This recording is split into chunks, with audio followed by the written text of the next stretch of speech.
that gets me with Nintendo is that they keep trying to find ways of hurting Palworld. But then in the process of hurting Palworld, they're starting to clip other people.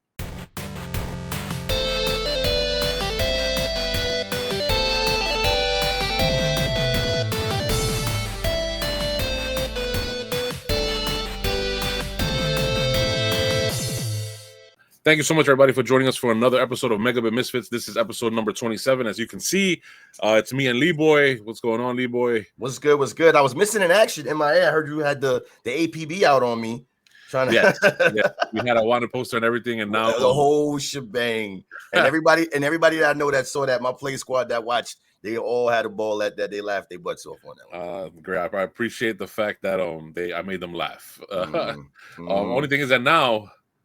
Talking about the PlayStation 6. As if I was on the episode, I would have called it the PlayStation Switch. But I missed out on PlayStation Switch. But now we have the other member now missing because of freaking work duties and blah blah blah blah blah. Mr. Keep Off living up to his name. Mr. Keep Off is keeping off somewhere. He's missing now. He's somewhere in disappearing into the world or whatever.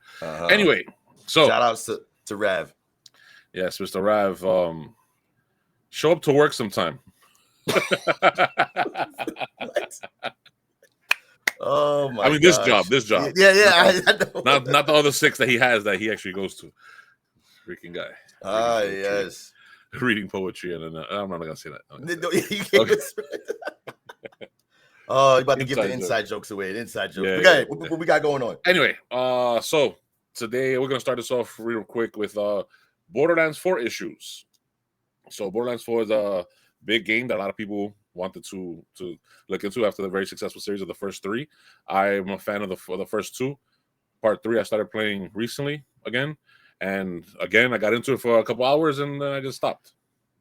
So I guess I'm already out of the Borderlands phase, but apparently a lot of people are still hooked into that game, and I think Borderlands 4 is supposed to be breaking some new ground, some new animations, some new artwork, some new the whole new thing.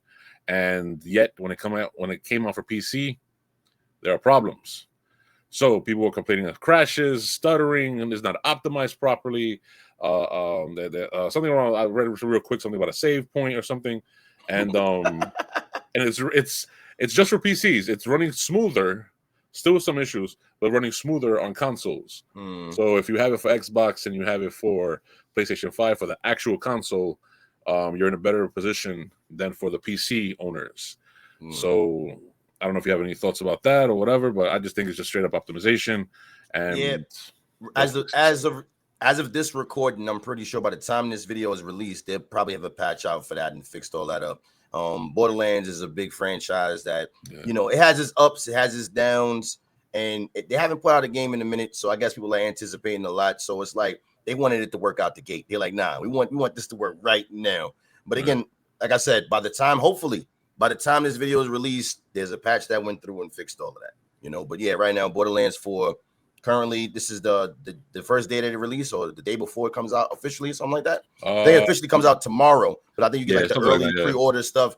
So yeah, if you got it right now, it's having issues right now. They're bombing it right now on Steam because they're like, yo, I paid my pre-order money. It better work. That's the thing though. Like this is a common issue and problem because as we talked about it so many other times with other games that released and they were crap. The game itself, the concept and the idea is awesome. It's incredible, fantastic. But the execution of the optimization of the day of release is messed up. And they try to fix it in patches. I think I go back to what I said the last time about all of this, bro. They don't pay the bug testers no more. We are the bug testers. They release it out to us. We find it. We tell them about it. They patch it. That's it. Yeah. and the thing is that with online services like Steam, Steam is the main one I use. I know people use GOG and a few others that are out there. Epic, they'll return it. They'll return it digitally. Because I know Steam is 2 hours. I don't know the other ones, but with Steam, if you play for less than 2 hours, you return the game to give you your money back. And the thing is that if you want the money for the game, guys, release that thing optimized to get as much money as possible and keep it. Like that's the whole freaking point. Like what are y'all doing? Why are you releasing a game that's only 80% done? Supposedly, I don't know about Borderlands 4, but it's happened 100 times before. But yeah, just optimize that. Optimization issues so far for that game. Yeah. All right. So we're gonna move on from Borderlands 4. Hopefully, it gets fixed up with you guys in the next few days. And once it gets fixed, we'll find out about it, and then I'll try it. I don't want to play no game that's not ready. Bro, and I said this before. I'm not a big fan of day one stuff. Sometimes I'm iffy on certain days, especially consoles. That's number one. I don't buy no console day one. Games, you know, the more and more we're moving into like almost the digital only age, you would think that it would be more optimized when these games release, but it's just like even now I gotta be like, damn, do I have to wait for this game? Especially if it's a game that you really been wanting to play, bro. Yeah. Like, my gosh. Yeah. So I mean, speaking about games that people really wanted to play and actually came out pretty well optimized, was Hollow Knight Silksong. Correct. This thing is a powerhouse. It is everywhere. Everybody's playing the game. There are over 500,000 people playing it on Steam. I'm sure everywhere else they have super high numbers. It has great reviews, great everything. Under the like almost everybody under the sun loves this game. Not gonna get too much into that, but there's a little bit of a problem. I'll let LeeBoy take it over from there.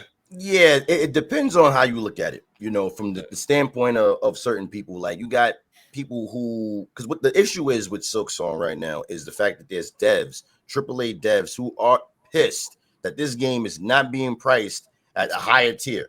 You know what I'm saying? Like they are upset. They are getting mad. They're sitting there calling it, you know, this is bad. Don't expect us to set standards like that. All kinds of people coming out the woodworks attacking this game because of that $20 price tag. Now they could have been greedy and went higher than that, you know, but they could easily went 30, 35 easily. Listen, I'm gonna tell you something. The other day, I had a conversation with Mr. Rav. Shout outs to Mr. Rav. I had a conversation with him, and I asked him, "What was what would be the most you would pay for this game if they said we were so successful with that first game? We are an indie company. We got to make our money. Like, what would be?" He said $50. He said at 60, I would have to question it.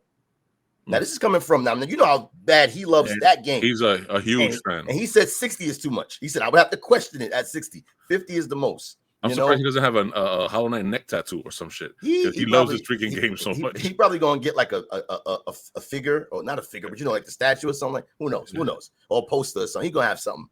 But that's what he said. And, you know, they could have charged that amount.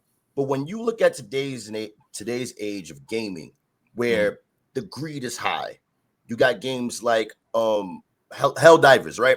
They didn't charge full price. They brought their price down. Silksong is doing the same thing. And this same talk that these devs are talking about Silksong about reminds me of another game that was highly anticipated. Another game that when it came out and released and it had all of these patches and updates and everything was free and it didn't charge full price. Baldur's Gate 3, they ran that game through the mud because they had this AAA game, this great quality, high-class game, and you're not charging people full price for it. That's the thing they're doing now with these devs, because it's like, don't expect us to do that. No, we do expect you to do that. You're asking for this price tag, deliver on the game. Yeah. You know, and I think that's just, you know, one side of the coin, right? And I can see people's argument. Then there's the other side of the coin where there are indie developers who there's a guy who's making a game and it's only him. He's by himself. You know, it's just him. He's been working on this game for years. Now, where does he set the price tag at? Does he go over? He can't go over Silksong because it's going to look like he's greedy. So you got some of those type of game devs are kicking back too. So it's like it's two sides of the fence on this. But to me, I see it as if you're a developer making a game and nobody knows you like that, you got to get your name out there. That's how this game started. You got to get your name out there. So you're not going. Why would you overcharge people, for a game and you're new to the thing? Your brand recognition and getting your name out there is more important than the price tag. Because if you make a good quality game, no matter what it is, if you make a quality game that's real good, they're gonna pay for it. They're gonna pay for it. If it's trash, nobody going. They're gonna run you through the mud, and then they're gonna be mad on top of the fact that you overcharge them for the game. Damn, I almost lost that. Almost messed that up. They're gonna be mad that you overcharged them for this game. Well, yeah, that's the thing, that the overcharging that's happened hundreds of times with past games that they just didn't deliver on what the expectations of it were. So right. I'm not even going to go into titles or anything like that because you guys already know the main like 4 or 5 titles we constantly bring up. And they when they were released, they were trash. Great idea, bad execution, like I said before. And then with patches down the line, they became much better, and actually some of them became great games, became fantastic. But the thing is that a lot of those games were in the $70 range. or $75 range, or 65 to $70 range. So the thing is that those companies had the money and the opportunity to release a game that wasn't completed, but they knew that they had so much money in the backlot that they could, okay, we can release this now, get money now, and patch as we go. A game like Hollow Knight, yes, it was very popular, but like you said, it was made by one guy. This is his only chance. I don't know if it was made by one guy. I was talking about like you got some developers out there. Right. No, I'm just saying that. But I think the first Hollow Knight was made by one guy. At least that's what I've heard or read, or at least by a small team. But the thing is that the whole point is that even if it's by one guy or a small team, this is the one shot they have to give proper word of mouth and get a career going in this field that's going to be successful and pay for all their stuff, pay for their bills, pay for their livelihoods.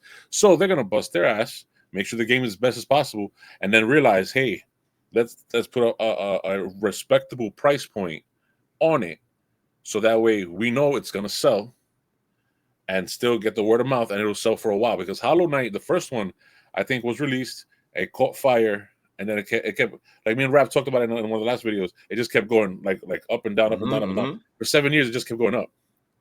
And then now they have part 2, which pretty much just started off boom up here now. So that guy's a success. He's very financially well off. So he wanted to do it right. It was a passion project for that team or that guy. So I respect that. Me personally, when I played the game, I'm not into it. The side scroller thing, I'm not really into that too much. I tried the game. Don't shoot me, whatever. But we had talked a little bit off camera, and I asked you, did you like Mega Man? Yes. So the Mega Man series, I played a lot of them. I enjoyed them. They were fun. But different time. I was way younger.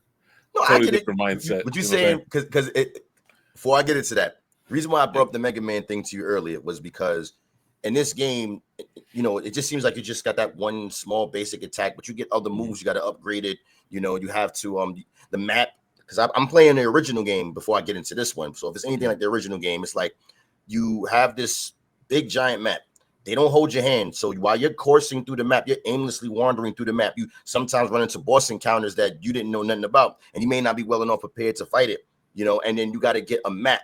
You get that map, and even when you get the map, you got to get a compass to know where you are on the map. Because just because you have the map, it don't tell you where you're at, you know? So, and then you got to pay for upgrades and skills and things of that nature. So it's like, it reminds me of like Mega Man meets Kid Icarus. I was getting those kind of vibes and feels from the game. So it's like, it takes you a minute to get stronger. And I think it's also done that way for replay value, you know? So right out the box, it may seem like I'm just doing this one basic attack all the time, but then there's the story, then there's the walking around.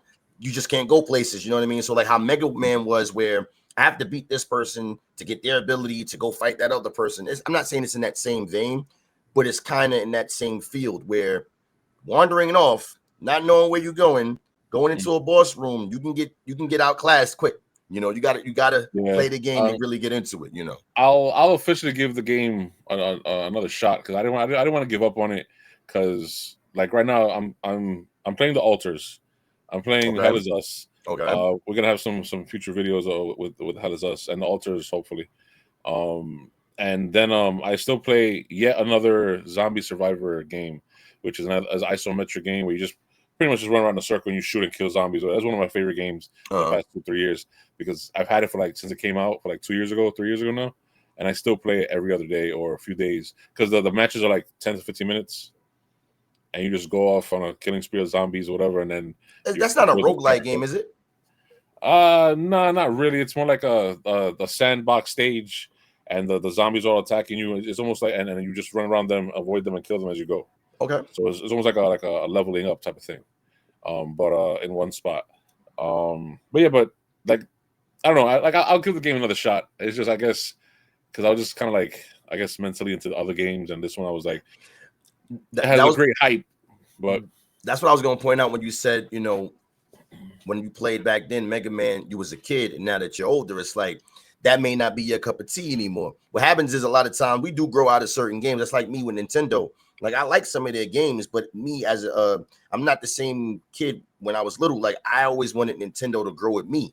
I always felt like they catered too much to children, and that was the reason why a lot of the games that I wanted to be on it never came to it, because it was like, if it's not kid friendly, if it's not that, they don't put it on there, you know. So I was like, Nintendo is that's a kiddie game. That's Toys R Us shit. You know what I'm saying? So it's like I didn't mess with them now. Even though they, you know, they do got some older games on there that was for adults, but it felt like the majority of their games were geared toward kids. I'm grown now.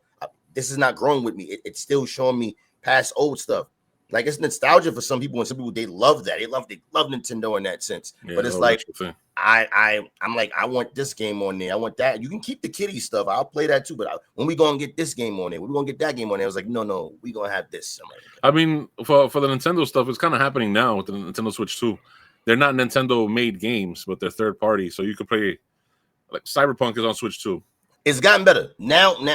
With the way they got the games, it has gotten better with putting more, you know, games for the. I want to say the adults. You know, I'm not trying to call nobody kids that play on Nintendo. I'm just saying, I've always wanted more adult games, and not adult like, you know, the nasty stuff. But I'm just saying more adult games for that was growing up with me. I want the Final Fantasies on there. I'm not talking about the little baby Final Fantasy, like the hardcore Final Fantasy games. You know, you're killing characters. Yeah, because there's blood. There's because the Mortal Kombat, even back then, the Mortal Kombat back then was different on Nintendo than it was on the Genesis. Like Nintendo, they cut the blood out. Like when you do it, there was no blood. There was no blood in the game, bro. Like you kill somebody, no blood would come out. It's like, okay, now mind you, I'm not advocating for that because I, you know, that's crazy in itself. But I'm just saying they didn't like that kind of stuff, you know. But you get to decapitate people and stuff anyway. But yeah, Nintendo. It's a family wholesome game. Yeah, Nintendo. So, moving on to the next story. That was the segue. That was listen. If you're listening, that was the segue, right there. That was the segue. All right, so Mr. Lee, take it over. All right. So this is what I mean by setting the scene. Nintendo, for years, have been the company that when you thought about happiness, when you thought about games, when you thought about fun, they came to the forefront. They were that company for years. They were like the Disney of gaming. Like when you say Disney or you think Disney, you think about happy, you think about joy and having fun. When people won the Super Bowl, their first thing was like, where you going? I'm going to Disneyland. You know what I'm saying? Like that's how Nintendo was. You think about Mario in that sense. Nintendo was always that place for fun. They're not doing that. This year, they have been the harbinger of doom and gloom for gaming. You know what I mean? And again, I'm not knocking your console. I herald your PC. Oh, man. I herald your handheld. Bro. And I'm not knocking anybody that plays the Switch or have the Switch or own the Switch too. It's not you guys. It's the company because, you know, if you're a fan of something, right, you buy into the fandom. You know what I'm saying? I get it. I understand. The thing that gets me with Nintendo is that they keep trying to find ways of hurting Palworld. But then in the process of hurting Palworld, they're starting to clip other people. Nintendo, if you're listening, you do not own the creature capture genre. You do not own it. You're sitting here patenting, and I don't know if anybody that's watching knows this. By the time you get to this video, you probably heard it already. Nintendo has filed a patent, or it was granted, I don't know which one it was, a patent in the US for summoning creatures, which is diabolical in itself. And there's a whole list. You can go on IGN. They have an article on it about the certain things, but I want to get into the part of where they're talking about the characters and sub-characters, summoning these characters, which would mean if you summon, now mind you, here's the play with the words. If you summon a character and you make it fight, they want to patent that. So do you know how many games where you have pets and creatures that attack, and not only just attack, auto attack, where you bring them out and they automatically attack? There's hundreds. Grounded right now, when you have, there's pets and Grounded too, right? Where you get on them, and I think it was probably when Grounded 1, you get on these pets, you get off. When a monster comes, or not a monster, but like an insect comes, you're the thing that you ride on, whether it be a spider, or whether it be an ant, it fights that creature without you telling it to do that. So do they own that now? Do they patent that? They got to take that out of the game?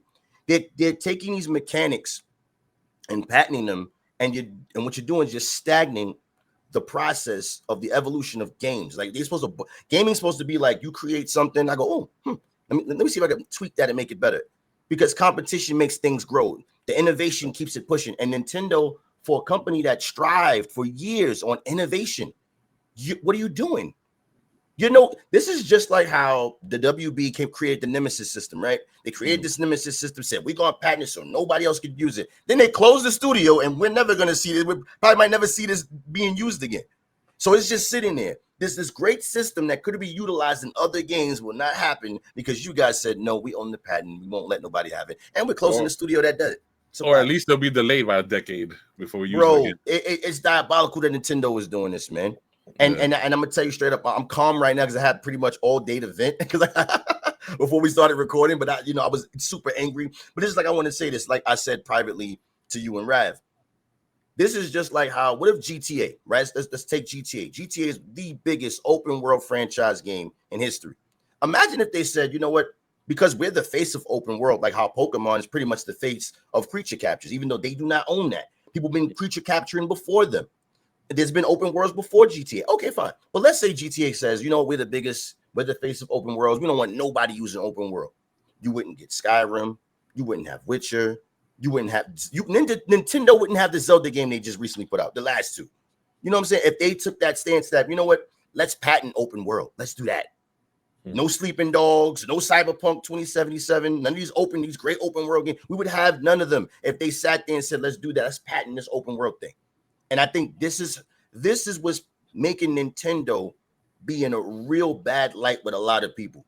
Because it's like, okay, you can have your gripe with Palworld and you can go back and forth. You know, I don't agree with that neither. But to sit there and patent creature summoning, there's a whole bunch of games that got that mechanic in there. What are you doing? And okay, so you patented. What about the older games that already have? They got to stop selling those because you guys own the patent to it. We got to come to you now and say, hey, Nintendo, please let us have creature capturing in our games. What are you doing? They're just trying to corner the market to make as much money as possible. Period. That's pretty. I mean, that's some petty bullshit. It's petty. It's super petty. Yeah, because I mean, I've tried Palworld recently. The game is fine. Another game I'm not really 100% into, but I'll give it a shot. But then like Ethermancer, the 16-bit digital game that you put me on, that demo is coming out soon too. I think like next week or something.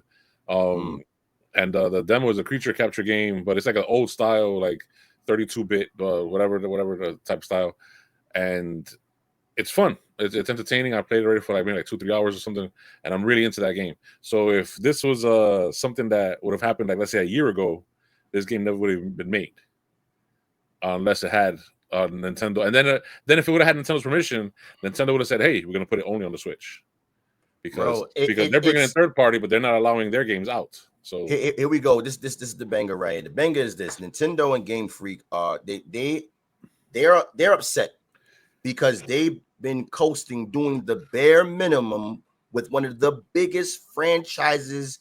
It's up there. When you talking about big franchises, if I was without looking at the internet or looking it up, I guarantee you Pokemon got to be at the top 10. It has to be the top 5 probably. It's that big. It's that huge.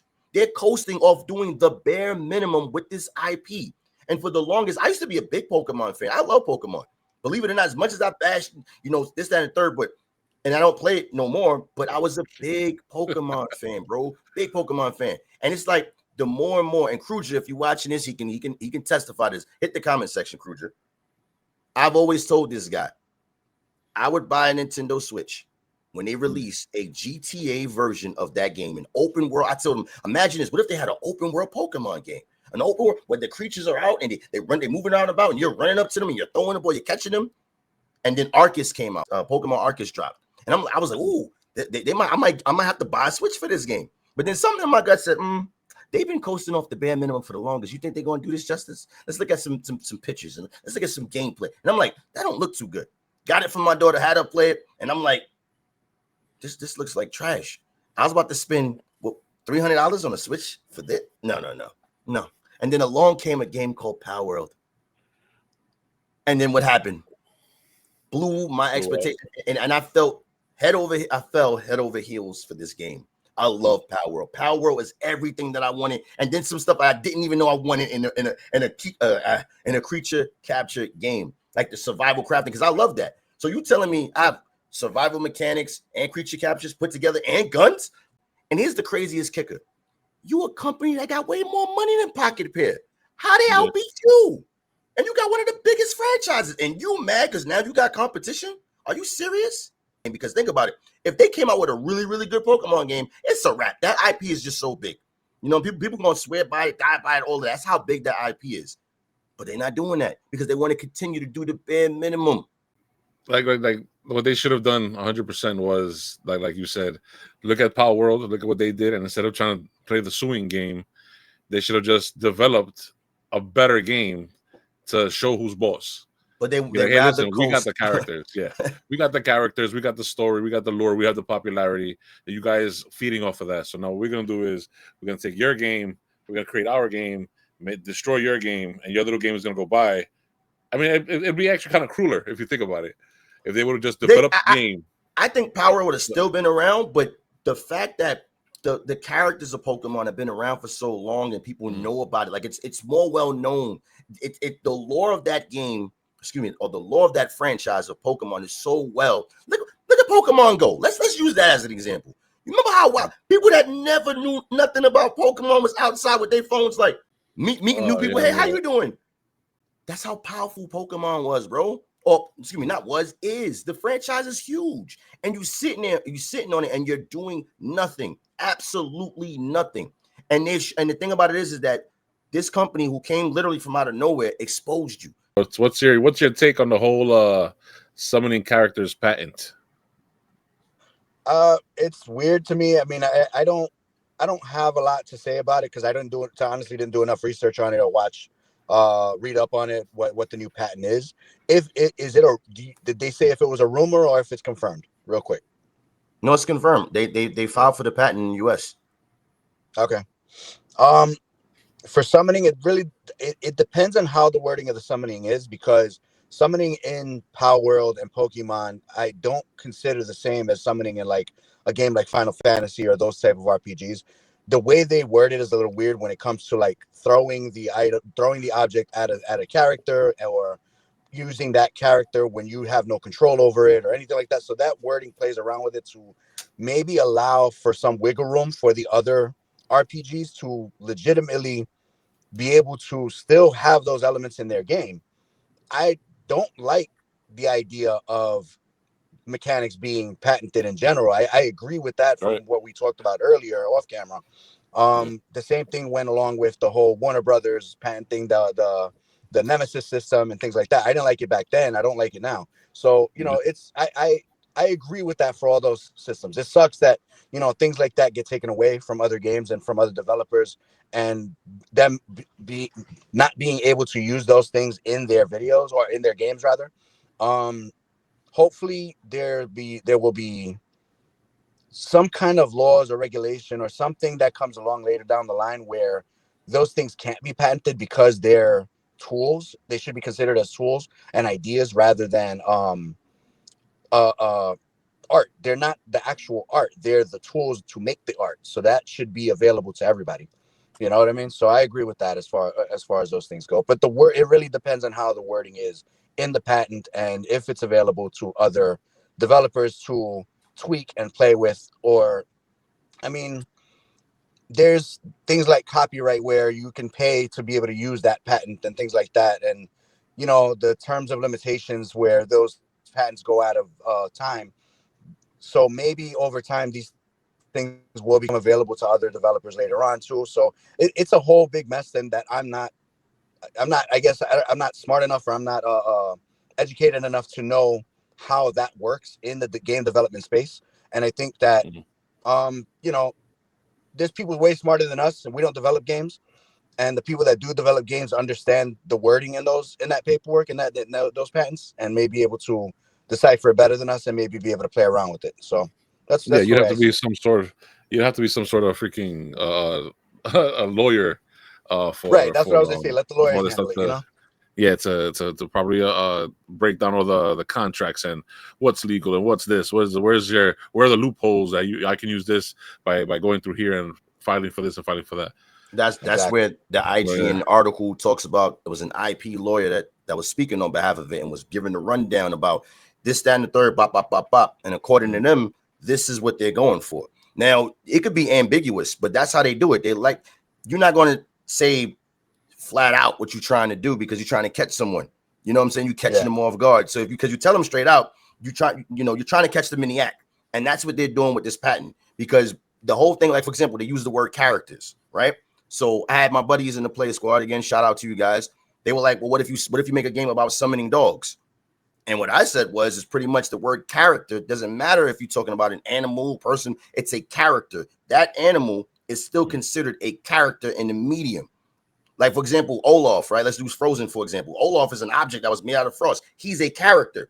He's not a person, but he's still a character in the story. So when it comes to medium like games, movies, and stuff like that, an animal is considered a character. So if you make a game about summoning a dog,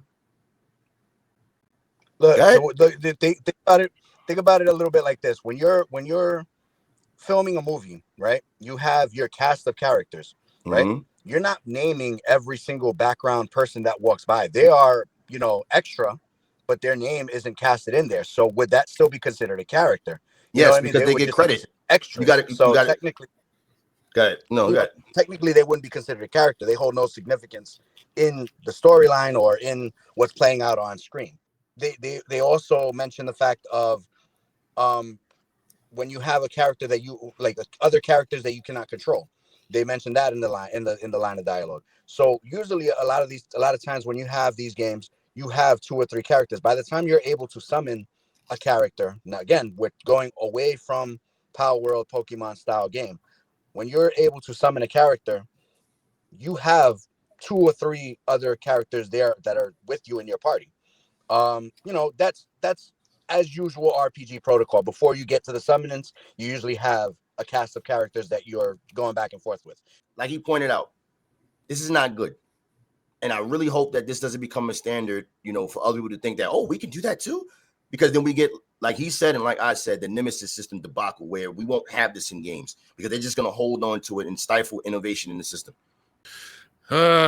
They just want money. They want money so they could do the bare minimum. They don't have to do nothing. They want the money to do the bare minimum, and they want to rent out their mechanics because they want to make a Palworld 2. Hey, we own it. We know you made money. Bring it this way. Stack that 30-40% right here. And then they had the goal. Nintendo had the goal release or have a game coming out on the Switch called Palland. Let me repeat that. It's called Palland, and it's a survival creature capture game. Really? How petty we gonna get? So they remade the game anyway, and it's trash. It is trash. It looks like a second grader made this game. Why didn't they just buy fucking the other company? What, Pocket Pair? Yeah, why didn't because and they can't, because in their game they shoot their creatures. That's fine. You buy them, but like, hey, here's $200 million. Listen, they would have been. I ain't gonna lie to you. To keep it a stack with Pokemon, they would have been better off getting them to make the new Pokemon game, because that would have took off. That would have pretty much what I'm saying. Yeah, that's pretty much what I'm saying. Like you buy them over. You say, hey, now you guys work for us. Now you're gonna make the real Pokemon game along these lines. Use these mechanics. Use whatever. Hey, take out the guns. Story time. You ready for this? Okay. Here goes some story time. All right. NCSoft, had back in the day City of Heroes. City of Heroes was in a lawsuit with Marvel because Marvel sued them because in their game, the character creation, you can make almost any superhero that you want. People were making Cyclops, people were making Wolverine, and you're talking about some really good looking characters that look very close to the Marvel property. So Marvel took them to court for like, hey, you guys got this in your game. You got to take that out. You can't do X, Y, and Z, bop, bop, bop.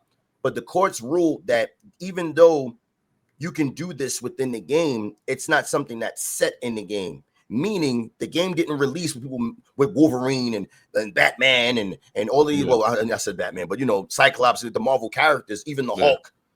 The game didn't release that way. The people that's in the game got free range to make these characters because they're doing it. The game was like, look, here's the sandbox we gave you. You playing it. Create with your heart desire. The only thing that came out of that, not saying the only thing, but one of the things that did come out of that was that you weren't allowed to use the names, like the Marvel names. And, there's something about you can't really try to have the characters look too closely to the Marvel characters. They still, because the game function, it still functions and stuff like that. Here's the flip side of this story. And I may have the story a little bit wrong. People in the comment section check me on that. But here's the end result that I do know for sure. Marvel doubled back around to Cryptic Studios and said, hey, we know we sued y'all a couple of years ago, but can you make our game? That game wound up being canceled and is now Champions Online. So Marvel doubled back around after being in a lawsuit with them over the superhero stuff and said, you know what? They did a damn good job with that game, even though, you know, characters, like, imagine we had our Marvel, imagine if they did our Marvel characters. Yo, hey, yo, we sorry. Yo, come get this money. You and Microsoft, come get this money.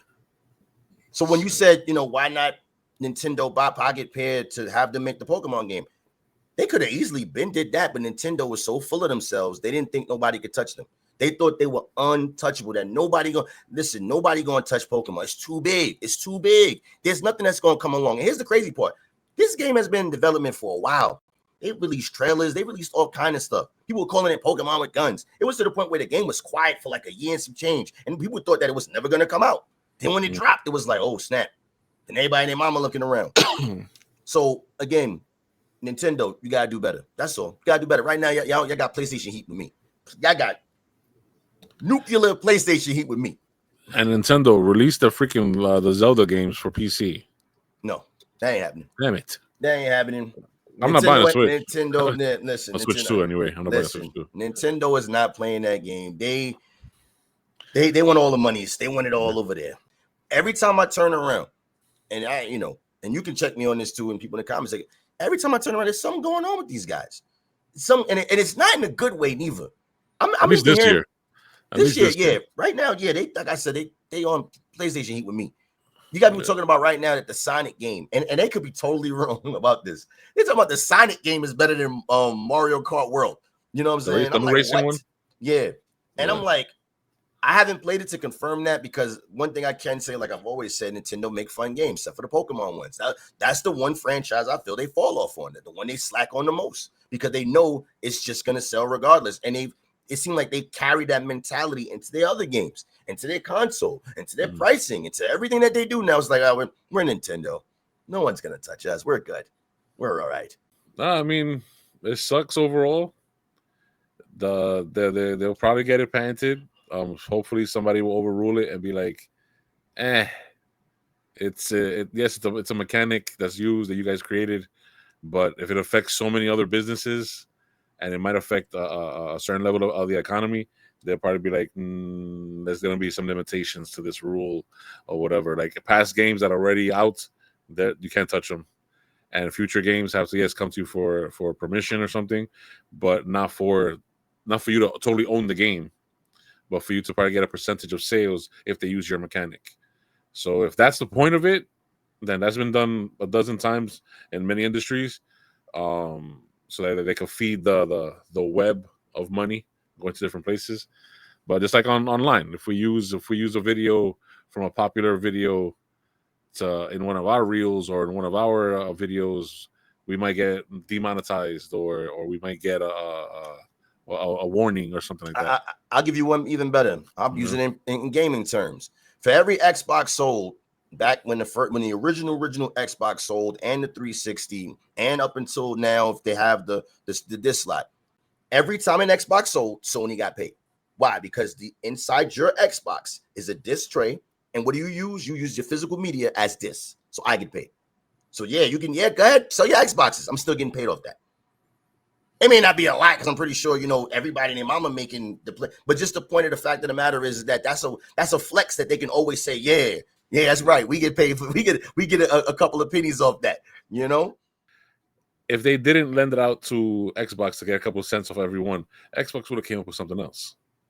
They probably would have changed. Like I remember they had a mini disc. They had a chip. So now they have the little chips cartridge for Nintendo. Where are you going, camera? Jesus. They would have found something else to sell their games somehow. They probably would have started the digital age way earlier. But check this out though. When you do that, right? Especially being a new console coming in, it becomes a risk factor, because now everybody is so used to the format of doing things on the CD, and you come out with this new form of media. Now we got to learn it. Now we got to learn how to operate it. We got to know how much space can it hold and handle. That's the reason why cartridges seemed at that time inferior to CDs, because CDs held so much information. Not like today where cartridges hold a bunch of information now, But back then, CDs was the standard. So if you're trying to make this certain type of game and in a certain type of space, you wouldn't be able to do that on whatever medium they create at that time, especially if you're trying to do something other than a cartridge or a CD. Yeah. So if Microsoft was out to create something new, the devs would have to figure out, okay, how much space is it going to hold? Will the game that I create be able to fit on here? Will there be limitations to it?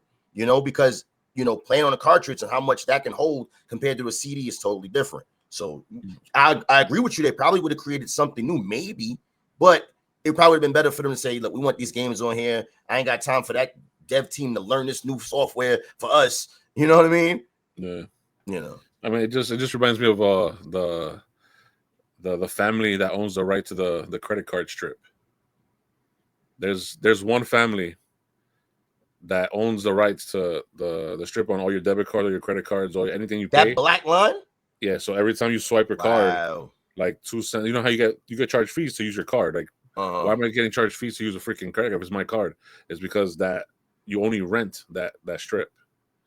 So every time you use it to pay your debit or use even your debit on digital, they get like 3 cents every time it's swiped. So I'm about to show up with a bag of pennies. So there's a family walking around. Just like count it. Yeah, they found the guy in one of these TikTokers videos where he comes out and he goes like, hey, like you seem like you're very well dressed and you have a Rolex of the year and you drive this car. What do you do for work? Blah blah blah. And the guy comes out, he goes, well, I used to do this. I used to run industry. I used to run account management. But my main money comes from we own the rights to the credit card strip. And it's like a guy in his 60s. And he goes, excuse me? And then he explains to him, every time you use your debit card, 2 cents or 3 cents comes to my bank account. And he goes, so you know how many people? Billions. You know how many almost that's everyone on earth. That's almost a standard. Yeah, that's almost everyone on earth has that shit. He even gets paid from Elon Musk and Jeff Bezos whenever they use any of their cards anywhere. Even he gets paid by them. So he's just driving a freaking car that looks like it's suck when everything go digital for him. Well, not because if the strip is on a card and the strip is how do you say linked to the number on your card and you buy something digital, it's like you swiped it. Okay, then they got that type. They got that sewn up, bro. They got that sewn up. Yeah. Those credit people got that shit on lock. Oh my. Anyway, moving on. Thank you so much, guys, for checking out this episode number 27. Even though we had some technical difficulties with Mr. Rav popping up here and there, but he was on his phone. He was at work, so we apologize for that. But he did give some good points right there to argue against or for the pants. I wasn't sure. I guess he was against the pants. No, I think all of us I think his biggest thing is about the wording. You know what I'm saying? Right, like the wording of the patent, yeah. Wording, because, you know, he feels like there could be workarounds with it. If you work with a lawyer, there could be some workarounds with it due to the wording of it. And my gripe was just pretty much saying that they leave it ambiguous like that so they can sit there and modify it or sit there and say, well, this is what we meant by that. You know what I'm saying? Because there's ways to go around that. They're gonna fight this thing. They're gonna fight this thing in court, no matter what game pops up. Expect many more lawsuits. Oh man, and that's the thing. Nintendo lawsuit record is crazy. You know, they don't have they have no problem taking somebody to court. You know what I'm saying? That's the reason why I feel like they leave it ambiguous like that for a reason. Because if you leave it open like that, it's like, do we want to really risk going to court with Nintendo? Especially if you're an indie company like Pocket Pair, who came out of nowhere. So if you're an indie company right now and you're looking at that wording, do you really want to take that risk? Or do you want to make sure that maybe another company steps in and say, hey, Nintendo, what are you doing here? Because we was just about to develop a game like that. What's up with your wording? Fix that. Like, be clear about what your business is here. I'm kind of hoping it'll be a big company that does that this time, that they'll be like, hey, we're gonna challenge you on this because we want this ruling to, if they get the patent passed, if everything goes through well, if everything whatever. And they start suing other companies. Yeah, it needs to be challenged. So that way it could be, don't leave it ambiguous. Be clear. Be clear. This is the reason why they, this is not the reason why, but I think this is why they did in the middle of their court case with Palworld that they started changing patents. I'm like, what are you doing? Because you need to be clear on what it is that you're trying to do, because other people are making games. And if you leave it ambiguous like that, all Nintendo has to do right now, by the way the wording is and it being ambiguous in certain aspects, if they don't like it, they'll sue. If it's doing too good, or if it looks too close to anything that they're doing right now, they'll sue. Well, that is Lee's final word right there. Oh, snap. Worked his own channel in there. Oh, snap. But there you go. So, yeah, thank you guys for joining us. Please hit like, subscribe, bell notification, share, leave comments. What do you think about the patent that Nintendo is doing? What do you guys think about the Borderlands 4 issues? And on top of that, the devs being angry about the Hollow Knight pricing, that to me is just stupid. Just let that company be, and you do your thing. But hey, please leave comments below. Thank you, Raph, for joining us for the 8 minutes he was with us, and get home safe from the work. Mr. Lee, thank you so much for your very passionate and detailed anger towards the patent, and because I didn't know anything about it until today, until you mentioned it to me. And yeah, like, subscribe, the whole nine, and also, I want to add one more thing I want to add is that if you're watching our videos, please make sure to hit the like button, subscribe. We need the support. Make sure you hit that bell. It is very important. You will not see our videos in your feed if you do not hit that bell. Please hit that bell. That bell is so important, you do not know. Also, if you like our videos, please check it out. Please pass it on. Please share it so that way we can get this channel off the ground, spread out to everyone. Because if you're not watching us, YouTube is going to say then we're irrelevant, which we are relevant. So share the video. Yeah, because we're trying to give up information that's happening as it happens. And we're trying to get these 9 to 5s. Trying to get these bills paid without going to jail.